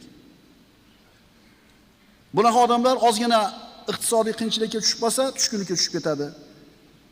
Bunaqa odamlar o'ziga kerak bo'lmagan narsalarni qarzga bo'lsa ham olib, ega bo'lmoqchi bo'ladi. Bunaqa odamlar cho'ntagida xemiri yo'q. Cho'ntagida pul yo'q. Bankdan kreditga pul olib to'y qiladi restoranda. Bormi? Muhimi to'y zo'r o'tsin. 4 ta 5 ta artist kelib unga bir xizmat qilib beradi, katta pulni to'laydi, xursand. Keyin nima bo'ladi? Teshik tog'rani oldida o'tiradi. Haqiqiy mo'minning ko'zida bu dunyoning eng katta mushkulasi ham mayda bo'lib ko'rinadi. Chunki qalbi kuchli, irodasi mustahkam, himmati oliy bo'ladi. Mo'minning maqsadi oliy bo'ladi. Shuning uchun uni maqsadlariga yetishlik yo'lida unga uchraydigan narsalar hech narsa emas. Diqqat qilinglar shu gapga. Oldiga qo'ygan maqsadi oliy va ana shu oliy maqsadga yetishlik uchun mehnatni ham oliysini qilish kerak. U oliy maqsadga olib boradigan mehnat ham oliy bo'ladi. Uni yo'lidagi mashaqqatlarga parvo qilinmaydi. Musulmonni bu dunyodagi ehtiyojlaridan ko'ra maqsadi oliyroq bo'ladi. Odamlarni ko'rasiz, maqsadi uy, maqsadi uylanib olish, maqsadi kattaroq pul. Bor maqsadi shu. Bunaqalar o'sha narsaga erishgandan keyin hayoti zerikarli bo'lib qoladi. Chunki boshqa maqsad qolmadi-da. Haqiqiy mo'min bunaqa bo'lmaydi. Ummatning g'ami bilan yashaydi. Xalqning g'ami bilan yashaydi. Uni maqsadlari hojatlaridan oliyroq bo'ladi. Chunki uni hayotda ko'zlagan maqsadi va zimmasida vazifasi bor. Shuning uchun insonning yuksalishi, birodarlar, oliy martabada bo'lishi uni maqsadlariga qarab belgilanadi. Qanchalar maqsadingiz oliy bo'lsa, shunchalar yuksalasiz. Bandalar orasida haqiqiy podshoh kim ekan? O'zini nafsiga ega bo'lgan, havoi nafsini jilovlagan odam. Haqiqiy mo'min shunaqa bo'ladi. Uni o'lchovlari, tushunchalari bor. U hammaga ergashib ketavermaydi. Uni maqsadiga olib boradigan amali bor, manhaji bor va mana shu narsa uni baxtli qiladi. Bas barcha narsaning egaligi o'z qo'lida bo'lgan Alloh har qanday ayb va nuqsondan pokdir. Bu o'rinda birinchi oyatda al-mulk deyildi. Al-mulk jismlar mulki, malakut nafslar, jonlar mulki. Demak, Alloh taolo insonlarning nafslarini ham egasi, jism jasadlarini ham egasi. Alloh taolo insonlarning jasadlariga ham tarbiya beradi, nafslariga ham. Jasadlarimizni tarbiya qiladi, unga kerak bo'lgan hamma narsani ato qildi. Yeyish, ichish, taom, sharob, hokazolar, havolar. Nafslarimizni ham Alloh taolo tarbiya qiladi. Qanaqa qilib? Agar Allohning manhajidan chiqib ketadigan bo'lsak, ustimizga musibatni yuboradi, shu bilan o'zini toatiga qaytaradi. Demak, Alloh taolo bizning jasadlarimizga ham podshoh al-Malik, nafslarimizga ham podshoh al-Malik. Al-Malik ismining lavozimlaridan. Birinchisi al-ulu, oliylik. Fata'ala Allohul malikul haq. Haq podshoh, Alloh yuksakdir. Yana bitta ma'nosi istivo. Yana bitta ma'nosi at-tamlik, egalik qilish. Bu mavzuyimiz o'ta bir nozik. Alloh taolo al-Malik ekan. Alloh taolo o'zi podshoh va ega. Yana Alloh taolo boshqalarni ham nimagadir ega qilib qo'ya oladi. Bir insonning qo'lida bir katta mansabi bo'lsa, bitta bir buyrug'i bilan bir odamni uyli qilib qo'yishi mumkin. Ana shu mansabdor qanchalar mansabi katta bo'lsa, yoki bir badavlat boy odam qanchalar katta boy bo'lsa, ro'parasida turgan odamni shunchalar katta narsaga ega qilib qo'yish imkoniyati bor. Endi Alloh taolo ham podshoh, ham ega va mana shu ega bo'lishlik huquqini ham berib qo'ya oladi. Bandani sog'likka ega qilib qo'yadi, boylikka ega qilib qo'yadi, quvvatga ega qilib qo'yadi, ilmga ega qilib qo'yadi. Endi bu narsani olib ham qo'yadi Alloh taolo. 90 dan o'tgan bir oqsoqoldan so'rashyapti. Qaddi qomati kelishgan, ko'zlari tiniq, tishlari o'rnida, qo'yinki unaqa jasadi yudab ketmagan. Alloh qodir shunga ega qilib qo'yishga. Alloh uni shunaqa ega qilib qo'yishligi uchun sabablarni qilish kerak edi. Bu oqsoqoldan so'rashdi. Qanday qilib erishdingiz bu narsaga deganida, bolam, dedi u kishi. Bu a'zolar Alloh taoloning bizga qo'ygan omonatlari edi. Omonatga xiyonat qilmadik, harom harishdan ehtiyot qildik. Alloh qariganimizda bizga bularni saqlab berdi deydi. Demak, Alloh taolo ham o'zi ega va bandalarni ham nimagadir ega qilib qo'yishligi Alloh taoloning qudratida. Alloh taolo bandalarga egaligini beradi. Aqli bor, quvvati bor, zakovati bor, husni bor, salobati bor, farzandi bor, ayoli bor. Ana shu ega qilib qo'ygan narsalari Alloh taoloning birodarlar sinovi deyiladi. Quvvat deyiladi 3 ta narsada bo'ladi. Molda, ilmda, mansabda. Agar mansabingiz bo'lsa, haqni yuziga chiqarishga imkoniyatingiz bo'ladi. Zulmni, gunoh, ma'siyatni to'xtatishga quvvatingiz bo'ladi. Olim bo'lsangiz, ilmingiz bilan odamlarni saodatli qilishga imkoniyatingiz bo'ladi. Boy bo'lsangiz, odamlarga molingiz bilan yordam berasiz. Mansabni ham, ilmni ham, molni ham kim beradi egaligini? Alloh subhanahu va taolo beradi. Endi qaysi bir bandaga shu narsa berilgan, qaysi bir bandaga berilmagan? Birodalar, bergani aziz qilib qo'ygani, bermagani xor qilgani emas. Qaytaramiz. Berdi, aziz qildi, bermadi, xor qildi degani emas. Bergani sinov, man qilgani shifo. Nimadan shifo? Gunoh, ma'siyatdan. Insonga mansab berildi, ilm berildi, boylik berildi. Demak, mas'uliyat ham shunga yarasha bo'ladi. Bunaqa imkoniyati bor odamlar bitta savob ish qilsa, ikkita savob oladi. Bitta savob amal qilsa, ikkita ajr oladi. Bittasi o'zi qilganiga, ikkinchisi boshqalar ergashganiga. Endi mana shu narsaga ega bo'lgan odam bitta gunoh qilsa, ikkita gunoh yoziladi unga. Birinchisi o'zi qilganiga, ikkinchisi odamlar ergashganiga. Boylar isrofni boshlashadi. To'y to'rkunda, o'lim yetim ma'rud marakalarda kim ergashadi ularga? Kambag'allar. Hajga bormaysizmi desa, borardim deydi. Pulim bor, faqat qochib kelgandan keyin ehsonni o'ylab bora olmayapman deydi. U ehsonni kim boshlagan? Boylar. Boylar. Shuning uchun aytyapmiz-da, boy odam bir gunoh ma'siyatni boshlasa isrofni, unga ikkita gunoh bor. Bittasi o'zi qilgani uchun, ikkinchisi odamlar unga ergashgani uchun. Shuning uchun boy odamlarning holi ancha qiyin bo'ladi. Kambag'al odamlarning holidan, qiyomat kunidan. Bu Zagarandan kelasiz. Tamojindan o'tayotgandagi chamadonlaringiz soniga qaralganidek. Haligi kambag'al odam rushnoyi ham yo'q. Pasportini beradi, tarsaki pechadi, o'tib ketadi. Endi boychi yukim chiqmayapti deydi. Meniki 3 chamadonim chiqmayapti deydi. Qarashib qo'yinglar deydi. Uni chiqib qolgandan keyin olib o'tishi mashaqqat. Shuning uchun qiyomatga borganda birodarlar, Sulaymon alayhisalom deyiladi, payg'ambar. Hamma payg'ambarlar jannatga kirib ketganidan 40 yil o'tib keyin jannatga kiradi deyiladi. Olal oqibat kiradi, lekin hisob kitob og'ir bo'ladi. Demak, Alloh taolo al-Malik bo'lgan zot. O'zi ham egalik qiladi, boshqalarga ham egalik imkoniyatini beradi. Dunyoda ato qilingan ulush nasibalar imtihon. Ularning borligi ham sinov, yo'qligi ham sinov. Qaytarib aytamiz. Biz bu dunyoga sinov uchun kelganmiz. Astagfirullah. Allazi xalaqal mauta val hayata liyabluwakum ayyukum ahsanu amala. Sizlarning qaysi biringiz go'zalroq, chiroyliroq amal qilishingizni sinash uchun o'lim va hayotni yaratgan zot Alloh. Hayot bilan o'limni Alloh yaratdi nima uchun? Bizni sinashligimiz uchun. Qaysi amalni chiroyliroq qilamiz? Shuning uchun dunyoga keldik. Berdimi? Sinov. Bermadimi? Bu ham sinov.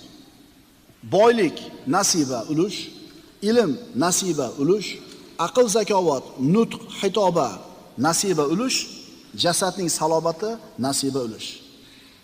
Bu narsalar Alloh taolaning o'zi bilgan hikmati uchun insonlar o'rtasida turli qilib tarqatilgan. Kimda bor, kimda yo'q. Kimga behis qilib bergan, kimga ozgina bergan.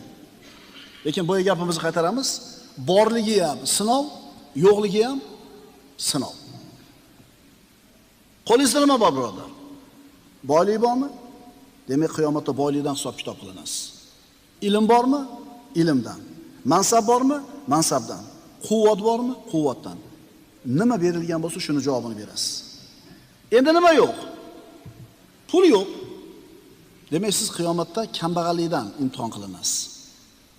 Alloh taolo sizni kambag'allik bilan sinayapti. Quvvatingiz yo'q.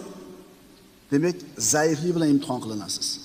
Nimangiz bo'lsa, shundan imtihon qilinasiz. Nimangiz yo'q bo'lsa, shundan ham imtihon qilinasiz. Yo'qligi bilan sinalasizda shu narsani. Payg'ambarimiz sollallohu alayhi vasallamning duosiga quloq tutamiz.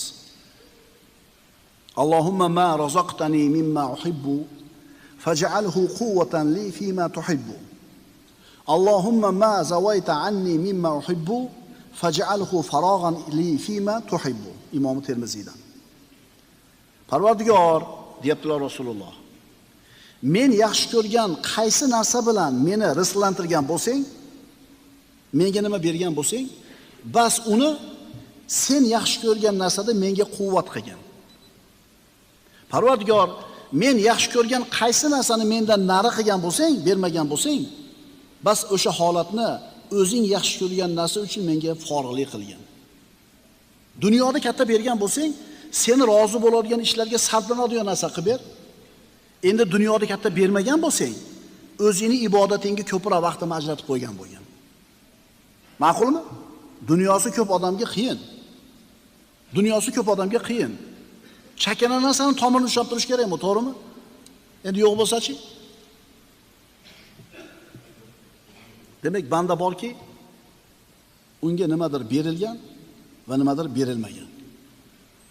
Berilgan narsasida ham imtihon, berilmagan narsasida ham imtihon. Inson dunyoga kelishligida ixtiyori yo'q edi. Inson dunyoga keldi, undan hech kim so'rab o'tirmadi.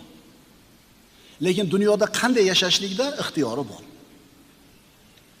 Astagfirullah. Man kana yuridu al-ajilata ajjalna lahu fiha ma nasha'u liman nurid. Kim deydi Alloh taolo, naq dunyoni ko'zlovchi bo'lsa, shu dunyodiylar desa, biz shu dunyoda ulardan o'zimiz istagan kimsalar uchun o'zimiz xohlagan narsani naqd qilib beramiz. Bir odam faqat dunyo deyapti. Alloh taolo unga beraman, o'zim xohlaganimcha deyapti. Albatta bunda katta hikmat bor, rahmat, ilm bor. Qarang oyatda. Kim faqat shu dunyoni ko'zlaydigan bo'lsa, ularga bu dunyodan o'zimiz xohlaganchani beramiz deydi. Agar insonga mana shu dunyoning matohida Alloh taolo bergan bo'lsa, tezda bitta hikmat bor. U hikmat nima? Summa ja'alna lahu jahannama yaslaha mazmuman madhura. Bir odam faqat dunyoni ber dedi. Faqat dunyoni ber dedi. Alloh aytayapti, tezda berib qo'yamiz. Nima uchun? So'ngra uning uchun o'zi mazammat va quvg'inga duchor bo'lgan holda kiradigan jahannamni joy qilib beramiz. Robbana atina fid dunya hasana deganlar bor. Oyat bor Qur'onda. Parvardigor shu dunyoda yaxshilik bersang bo'ldi dishgan. Yana bir toifa bo'lgan, Robbana atina fid dunya hasana va fil oxirati hasana deganlar bor. Parvardigor bizga dunyoda ham yaxshilik bergin, oxiratda ham yaxshilik ber degan. Biz o'sha mu'minlarmiz. Ammo shunday toifalar bor, faqat dunyoni beradi deydi. Bu yog'ini qarang. Oyatning davomini qarang. Wa man arada al-akhirata wa sa'a laha sa'yaha. Kim oxiratni istasa va mo'min bo'lgan holida oxiratga loyiq sa'y harakat qilsa, va huwa mu'minun, mo'min bo'lgan holida, fa ulaika kana sa'yuhum mashkura. Mo'min bo'lgan holida sa'y harakat qilsa, bas unday zotlarning sa'ylari Allohning nazdida maqbul bo'lur. Bitta odam faqat dunyoda ber dedi. Dunyoda bersang bo'ldi dedi. Alloh taolo tezda berib qo'ydi. Oxiratga borganda jahannamga kiradi. Ikkinchi odam oxiratda bo'lishini umid qildi. Dunyoda berdi, bermadi muhim emas, oxiratda bersin dedi. Alloh taolo ularning amallarini qabul qildi. Endi qarab turing. Ikkalasi haqida Alloh aytayapti. Kullan numiddu haula'i va haula min ata'i robbik va ma kana ata'u robbika mahzura. Ey Muhammad alayhisalom, bu dunyoda odamlarning barchalariga, mana bu mu'minlariga ham, mana bu kofirlariga ham Parvardigoringizning ne'matidan ato qilaveramiz. Parvardigoringizning ne'mati hech kimdan man qilinmaydi. Dunyoda. Bir toifa dunyoda bersang bo'ldi dedi. Alloh berdi, oxiratda jahannam bor. Ikkinchi toifa dunyoda ham, oxiratda ham dedi. Shunga harakat qildi. Alloh taolo mukofotini ulug' qildi. Endi aytayapti, ikkala toifaga ham beraveramiz. Dunyoda beraveramiz. Lekin inson qaysi toifadan bo'lishligini tanlashning ixtiyori bor. Ma'qulmi? Yana qancha yashaymiz deb o'ylaysizlar? Mana bu yerda o'tirgan eng kichkinamiz nechaga kirgan? Aytinglarchi. 5 yashar olsin. 100 yildan keyin bo'ladimi o'sha odam? Yo'q-a? 100 yil burun shu qishloqda yashagan odamlardan birontasi qoldimi? 100 yildan keyin mana shu qishloqda yashayotganlardan birontasi qoladimi? Dunyo desa ham o'ldi, oxirat desa ham o'ldi. Kim yutdi? Kim yutdi? Banda senda ixtiyor bor. Qaysi narsani talabada sodiq bo'lsang, unga erishasan. Sodiq bo'lding, senga ato qilinadi. Oxirat diyori deyapsanmi? Oxirat uchun harakat qilgan, dunyoda ham beradi Alloh taolo. Agar ana shu talabingni qo'lga kiritishlik yo'lida sodiq bo'lmaydigan bo'lsang, faqat orzu qiladigan bo'lsang, mehnat harakat qilmaydigan bo'lsang, u narsa senga berilmaydi, chunki Alloh taolo u xom hayollar bilan muomala qilmaydi. Demak, dunyo matohi birodarlar sinov uchun berilgan ekan. Bersa ham sinov ekan, bermasa ham sinov ekan. Ularning birovlaridan birovlarini qanday ustun qilganimizni ko'ring. Nozik oyat. Alloh taolo aytadi: "Unzur kayfa faddalna ba'dahum ala ba'd." Bu dunyoda deydi Alloh taolo Isro surasida, bu dunyoda ularning birovlaridan birovlarini rizq martabada qanday ustun qilib qo'yganimizni ko'ring. Inson dunyoga keldi, rizqi taqdiriga yozilgan. Bir odamda boy bo'lishini Alloh yozdi, birini kambag'al bo'lishini yozdi. Bu Allohning xohishi edi. Birini ikkinchisini rizq ro'zada nima qilyapti? Tafovutli qilib qo'yapti. Katta bir kompaniyani, korporatsiyani yuzayotgan odam bilan ko'chada o'sha aravasini itarib, pomidorni sotib yurgan odam barobar bo'ladimi? Yo'q. O'rtada tafovut bor. O'sha neyroxirurg bilan yonida xizmat qilayotgan hamshirasi barobar bo'ladimi? Yo'q. Qishloqdagi maktabning muallimi bilan universitetdagi professor teng bo'ladimi? Yo'q. Birini ikkinchisini rizq ro'zlar nima qildik deyapti Alloh taolo? Tafovutli qilib qo'ydik. Lekin valal axiratu akbaru darajatin va akbaru tafdila. Shak shubha yo'qki, oxirat darajalari necha barobar ulug' va afzalroqdir.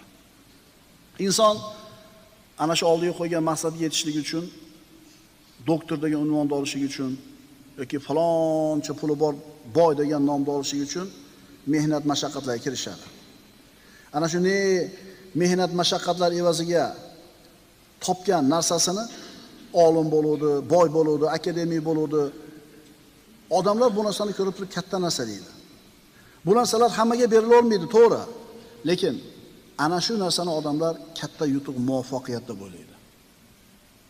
Qaytarib aytaman, falonchi milliarder, falonchi professor, falonchi manaqa chempion, falonchi manaqa. Dunyo matohi unga berildi. Va mana shu narsani odamlarni ko'plari katta yutuq deb o'ylaydi. Bu yutuqmi bu? Haqiqiy yutuqmi bu? Keyin nima bo'ladi? Keyin aniq keladigan narsa nima? O'lim. O'lim kelgandan keyin puli ham tevada qoladi, unvoni ham tevada qoladi. Endi ulug'lik nima bu yerda desa, haqiqiy ulug'lik, g'alaba, yutuq bu qiyomat kunida yutuq erishishlik. Bizni ko'zimizda doimiy suratda shu bir dunyo matohida muvaffaqiyatga erishgan odamlarla ko'z-ko'z qilinaveradi. Va mana shularni Alloh yorliqagan baxtli odamlar deb o'ylaydi ko'pchilik. Lekin haqiqiy baxtmi bu? Haqiqiy baxt nima? Qiyomat kungi, oxirat kungi baxtga ega bo'lishlik. Chunki hozir aytib o'tdik, o'lim hamma narsani ketkazadi. Boyni boyligini ketkazadi, kambag'alni kambag'alligini, podshohni podshohligini, qulni qulchiligini ketkazadi. O'lim hamma narsani yo'q qiladi. Ana shu o'lim kelgandan keyin yutuqqa erishgan odam haqiqiy g'olib odam hisoblanadi.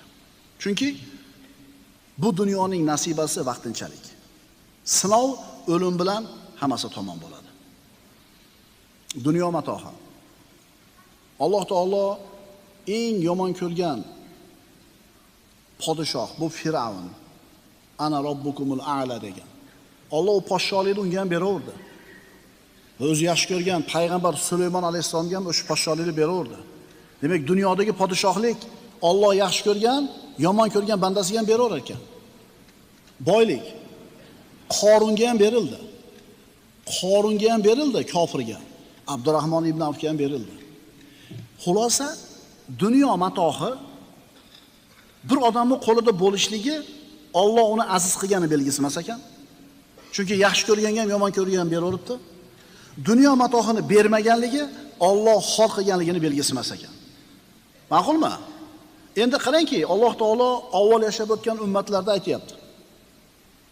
Falamma nasu ma dhukiru bihi fatahna alayhim abwaba kulli shay. Mana g'arbda hozirgi kundagi zo'r moddiy hayotini ko'rib turib, moddiy hayotini zo'rligini ko'rib turib, Alloh bularga berganda degan xayol kelsa, eshitaylik oyatga. Endi o'zlari uchun eslatma qilib berilgan narsani unutgan vaqtlarida ularga hamma narsaning eshiklarini ochib qo'ydik. Allohni umuman unutib yuborishuvdi. Alloh dunyoning hamma eshigini ochib qo'ydi. Qachonki o'zlariga berilgan narsalar bilan shod, xurram turganlarida ularni to'satdan ushladik, bas butunlay nomurod bo'ldilar. Haqiqiy g'alaba, haqiqiy yutuq o'limdan keyingi yutuq. Ali ibn Abi Talib aytadi, haqiqiy boylik va haqiqiy kambag'allik Allohga ro'baro bo'lingandan keyin ma'lum bo'ladi. Qiyomatga borganda ko'ramiz, kim boy, kim kambag'al. Allohga ro'baro bo'lgandan keyin ko'ramiz, kim baxtli, kim baxtsiz. Allohga ro'baro bo'lgandan keyin ko'ramiz, kim aziz, kim xor. Qul innal khosirina allazina khasiru anfusahum va ahlihim yawmal qiyamah. Eng katta ziyonni Alloh taolo nima deyapti? Ayting. Eng katta ziyon ko'rganlar kim? Qiyomat kunida o'zlariga ham, ahli oilalariga ham ziyon qilgan kimsalardir. Ya'ni kofirlar. O'zi kofir bo'lib o'ziga ham ziyon qildi, kofir bo'lib bola chaqasiga ham ziyon qildi. Zumar surasi. Boy inson boylik degan imtihonga, sinovga dunyoda uchradi.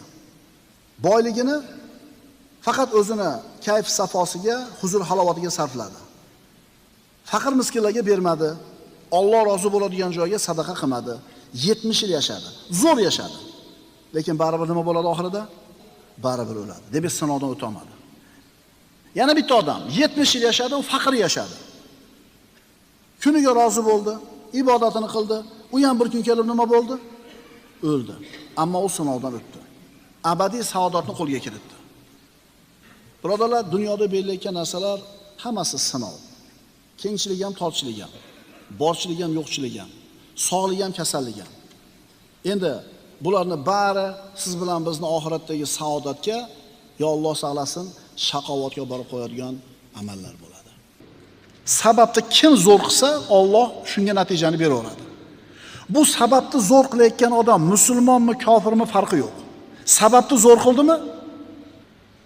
Bu yerda musulmon kofirligiga qaramaydi. Sababni kim zo'r qilsa, Alloh natijani shunga beraveradi. Endi sababni zo'r qilsa, kofirga bergan Alloh, sababni zo'r qilsa mo'minga bermay qo'yadimi? Demak, dunyo ilmlarida, dunyo fanlarida nimada orqada qolib ketgan bo'lsak, bu o'zimizning aybimiz bilan bo'ldi. Ular bu masalalarda qaysi ishda o'tib ketgan bo'lsa, o'zlarining sababidan o'tib ketdi. Lekin sabablar hamma narsa ekan degan xulosaga kelib qolmaslik kerak. Sabab bor yo'g'i sabab.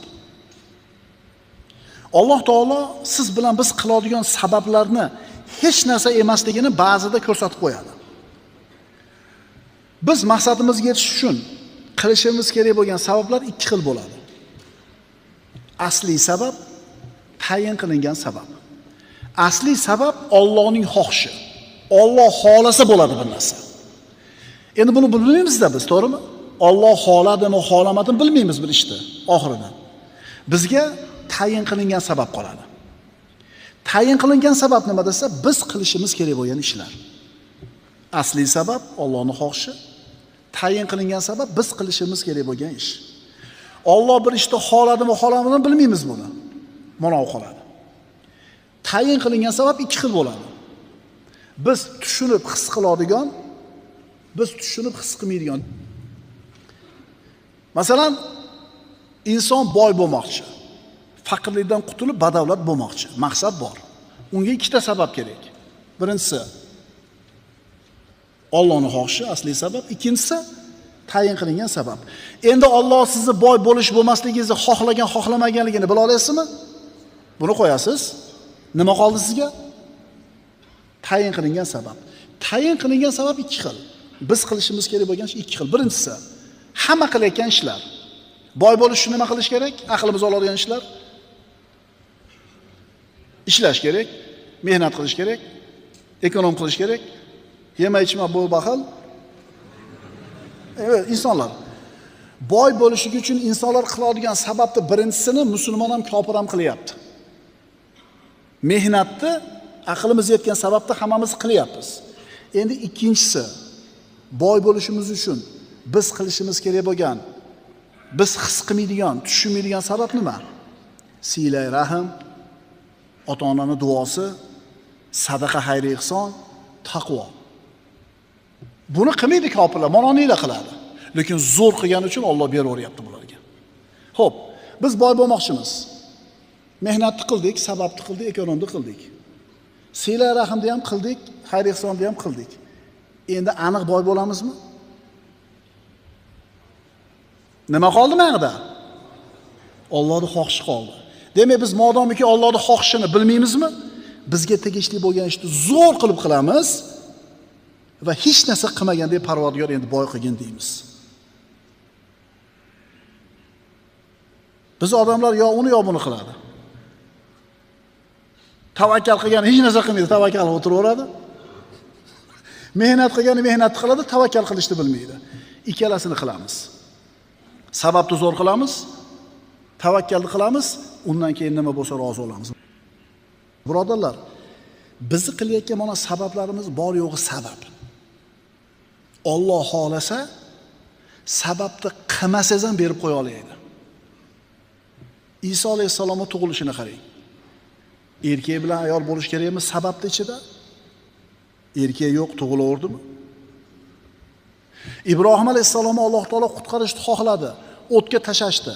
Sababni qildi insonlar, aqli hissisini ham, his qilmaydiganini ham. Tashashdi. Kuyib ketish kerak edi. Ibrohim alayhisolam hech narsa qila olmas edi. Kuydimi? Demak, kim aytgani bo'lar ekan? Biz bunani qilishga javobgarmiz, natija Allohdan. Yomg'ir ko'katni o'sishiga sabab xolos. Yomg'ir o'stirmaydi ko'katni, Allohning xohishi o'stiradi. Olov o'tinni kuyishligiga sabab xolos. Olov o'tinni kuydirmaydi, Allohning xohishi kuydiradi. Suv insonni cho'kib o'lishiga sabab xolos. Lekin suv o'ldirmaydi insonni, Allohning xohishi o'ldiradi. Ibrohim alayhisalom o'tga tashlash, o't kuydirmadi, Alloh xohlamadi. Yunus alayhisalomni suvga tashlashuvdi, cho'kmadi. Kim xohlamadi? Shuning uchun biz sabablarni zo'r qilamiz. Zo'r qilamiz, lekin sababga o'zga suyanib qolmaymiz. Tushunarlimi? Allohga tavakkul qilishlik, birodarlar, bu siz bilan bizni qalbimizni xotirjamlikka to'ldiradi. Mana shu sababni qilasan, lekin hech narsa bo'lmaydi. Masalan, 2 yosh nikohlanadi, 1 yil, 2 yil, 3 yil yashaydi. Hamma sabab bor, lekin farzand yo'q. Ana bu yoqda Iso alayhisalom ota bo'lmasa ham dunyoga kelyapti, Alloh xohlagani uchun. Bu yerda er xotin har qancha harakat qilsin, har qancha tabibga yugurmasin, bo'lmayapti. Nima uchun? Alloh xohlamagani uchun. Demak, natija Allohdan bo'ladi. Sabablar bor yo'g'i sabab. G'arb olami faqat sabablarga suyandi, Allohni unutdi, shirkka kirib qoldi. Endi bizning zamonimizda, oxir zamonda yashayotgan musulmonlar sabablarga beparvo bo'ldi, gunohkor bo'lishdi. Ikkalasi ham xato. Biz ikkalasini ham ushlashligimiz kerak. Tavakkul ham qilamiz, sababni ham qilamiz. Mana shu eng to'g'ri yo'l bo'ladi. Mana Alloh taolo payg'ambarimizga ayting deyapti. Qul inni la amliku lakum darron va la rashada. Men sizlarga na bir ziyon va na to'g'ri yo'l berishga ega emasman. Kim qo'lida hamma narsa? Qul la amliku li nafsi darron va la naf'a. Ayting ey Muhammad alayhisalom, men hatto Alloh xohlamasa o'zimga ham yaxshilik ham zarar ham qila olmayman. O'zimga ham foyda ham zarar keltira olmayman. Endi Muhammad alayhisalomki o'ziga foyda zarar keltira olmasa, Allohning iznisiz qolganlarga yo'l bo'lsin. Alloh taoloning Al-Malik ismi. Uni amaliy tatbiqi bor. Alloh taolo Al-G'afur ekanmi? O'sha ismdan o'zimizga ulush olamiz, kechirimli bo'lamiz. Alloh taolo Ar-Rohim ekanmi? Ulush olamiz, rahimli bo'lamiz. Alloh taolo Al-Jawad, saxovatli ekanmi? O'zimizga ulush olamiz, biz ham saxovatli bo'lamiz. Bu darslardan ko'zlangan maqsad shu. Allohning bir ismini, sifatini o'rgandingiz, o'zingizga ulush oling shundan. Endi Al-Malik, Alloh taolo podshoh bo'lgan zot. Al-Malik bo'lgan Allohning bandasi o'zini o'ziga o'xshagan odamlarga xor qilib qo'ymaydi. Allohni Al-Malik ekanligiga iymon keltirgan mu'min bandaga xor bo'lishligi unga umuman yarashmaydi. Masalan, boyni yoki bir mansabdorning oldida inson o'zini xor qilsa, bu mu'minga mutlaq to'g'ri kelmaydigan holat bo'ladi. Man jalasa ila g'aniyin fatada'ada alahu zahaba thulutha dinihi. Kim bir boy bilan birga o'tirsa, bir kambag'al yoki o'rtahol odam boy bilan o'tirsa va uni oldida o'zini xor tutsa, dinini 3dan 2si ketdi. Endi bu boy agar xayr saxovatli, jamiyatga foydali, juda ko'p xayriyatli ishlarni qilayotgan bo'lsa, shu ishi uchun oldida o'zingizni qulluq qilib tursangiz mayli.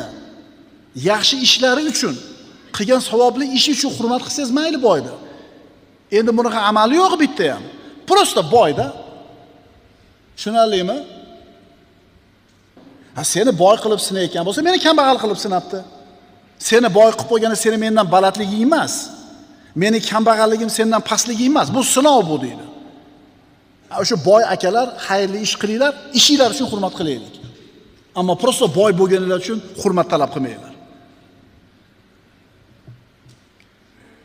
Al-Malik ismini amaliy tatbiqi nima? U qanaqa bo'ladi? Musa alayhissalom bilan Harun alayhissalomni Alloh taolo Fir'avnning oldiga borib da'vat qilinglar dedi. U kelasa aytdi payg'ambar. Qola Robbana innana nakhafu an yafruta alayna aw an yatgha. Qo'rqishdi, xavotir olishdi. Parvardigoro, dar haqiqat biz agar uni senga iymon keltirishga da'vat qilsak, u shashqaloqlik bilan bizni azobga giriftor qilishidan yoki battar tug'yonga tushishidan xavfdamiz. Xavotirimiz bor dedi. Alloh nima dedi? Qola la taxofa. Qo'rqmanglar ikkovinglarim. Innani ma'akuma asma va ara. Men ikkovinglar bilan birgaman, ko'rib eshitib turaman dedi. O'zini zamonasidagi eng katta podshoh, eng katta zolim Fir'avn. Banu Isroil chiqib ketdi Misrdan. Orqasidan qo'shin bilan quvib bordi. Ana, siz sababni qilmasangiz ham Alloh xohlagan ish bo'lishligini bitta misoli. 600 ming yahudi Misrdan chiqdi. Dengizga borib turib qoldi karvonda boshi 600 ming kishilik karvonni. Karvonning oxiridagilar Fir'avnni eng kuchli o'sha zamondagi qo'shini bilan kelayotganligini ko'rdi. Mana endi halokat aniq. Falamma tara'al jam'an qala ashabu Musa inna la mudrakun.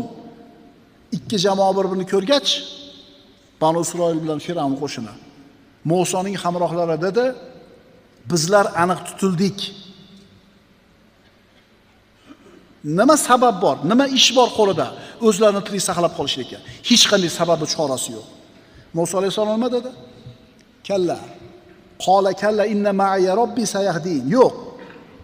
Aniqki men bilan birga Parvardigorim bor, albatta o'zi najotga boshlaydi dedi. Qissani bilasizlar davomini.